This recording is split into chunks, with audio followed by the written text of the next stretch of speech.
non plus. Ceux qui ne sont pas nés de nouveau ne viennent pas de Dieu, ils viennent du diable, ils contrôlent leur vie.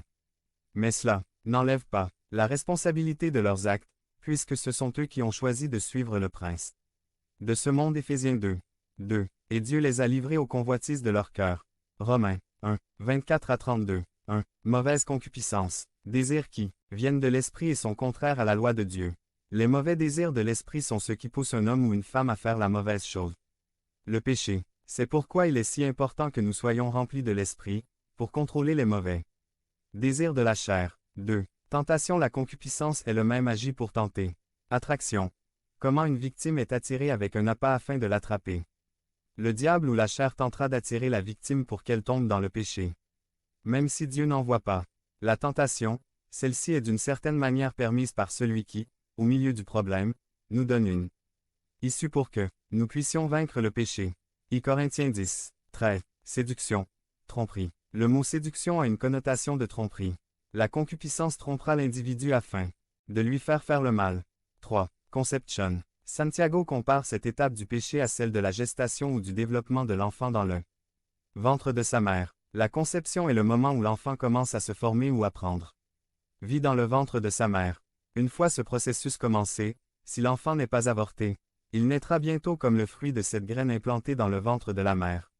Le péché est conçu lorsqu'un séduction nous commençons à considérer les possibilités de commettre quelque chose qui, même si nous savons que c'est contraire à la loi de Dieu, atteindre. Il pourrait s'agir d'une relation avec cette belle jeune femme, ou ce beau monsieur, ou peut-être, de cette position que j'ai tant désirée, ou de cet argent qui me serait si utile en cette période de difficultés économiques, ou de pouvoir me venger sur cette personne qui m'a blessé, ou qui sait quoi d'autre.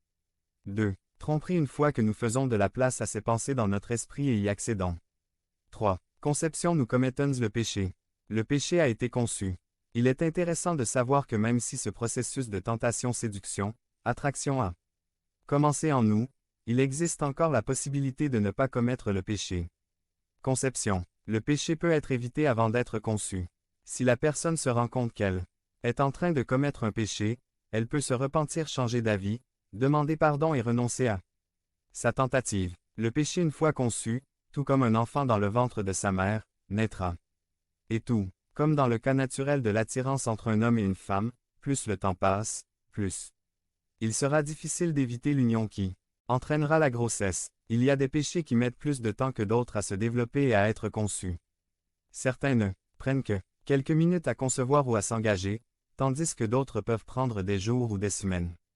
Le premier péché commis sera normalement plus difficile, mais à mesure que le temps passe et que la personne s'habitue au péché, ce processus deviendra de plus en plus facile.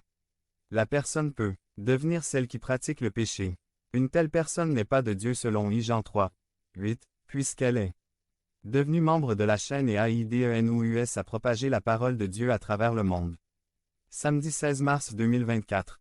Parler à Dieu en 5 minutes. Description de la vidéo. Placé sous la domination du diable. 4. Le péché est né. Illumination. C'est le moment où le péché est accompli, où ce qui est désiré est apprécié ou réalisé. Ce n'est pas un péché sorti de nulle part, mais plutôt planifié, conçu, développé et illuminé. 5. Le péché est consommé. À ce moment le péché a déjà été commis. Vous avez atteint le sommet de la montagne que vous vouliez conquérir et bientôt, pendant un petit moment, vous ressentirez le plaisir d'avoir réussi à faire ce que vous vouliez mais qui était inapproprié. 6. La mort survient. Une fois le péché consommé, il commencera à produire ses conséquences, la mort. Romains 6, 23. L'exemple d'Adam et Ève. Un exemple de ce processus peut être observé dans le premier péché commis dans le Jardin d'Éden. Regardons le chapitre 3 de Genèse pour voir comment ce processus s'est déroulé chez Ève et Adam. Tromperie de Gen. 3, 1 à 5. Satan a parlé à Ève à travers le serpent afin qu'elle remette en question ce que Dieu avait commandé. Concernant l'arbre qui était au milieu du jardin, elle dit au serpent qu'il ne mourrait pas, mais que leurs yeux s'ouvriraient et qu'il serait comme Dieu. Attraction de Gen. 3, 6 à. La femme vit que l'arbre était bon pour la nourriture, qu'il était agréable aux yeux, et désirable pour rendre sage. Ève a commencé à faire place aux possibilités de sagesse et d'intelligence qu'elle obtiendrait. Elle était attirée par l'arbre parce qu'il avait l'air bien. Le péché, chaque fois qu'il se produit, est présenté comme quelque chose de agréable à nos sens, yeux, bouche, ouïe, toucher. L'origine du péché est toujours quelque chose de désirable et de bon pour nos désirs. Conception de Gen. 3, 6b. Le péché fut commis, et il prit de son fruit et en mangea. Et elle en donna aussi à son mari, qui en mangea. Aussi bien qu'elle, le péché consommé, la naissance du péché Genèse 3, 6-7. Alors les yeux de tous deux s'ouvrirent, ils savaient qu'ils étaient nus. Une fois le péché accompli, nous profitons des quelques instants qui suivent après avoir obtenu ce que nous voulions et jouir des bénéfices obtenus. Adam et Ève jouirent pendant un petit temps du prétendu bénéfice du péché, leurs yeux s'ouvrirent, ils reçurent la sagesse tant convoitée. La mort survient Genèse 3, 19. À partir du moment où Adam et Ève ont mangé le fruit défendu, ils sont morts. Le châtiment était que tu mangeras du pain à la sueur de ton visage jusqu'à ce que tu retournes sur la terre, parce que c'est d'elle que tu as été enlevé. Car tu es poussière, et tu retourneras à la poussière.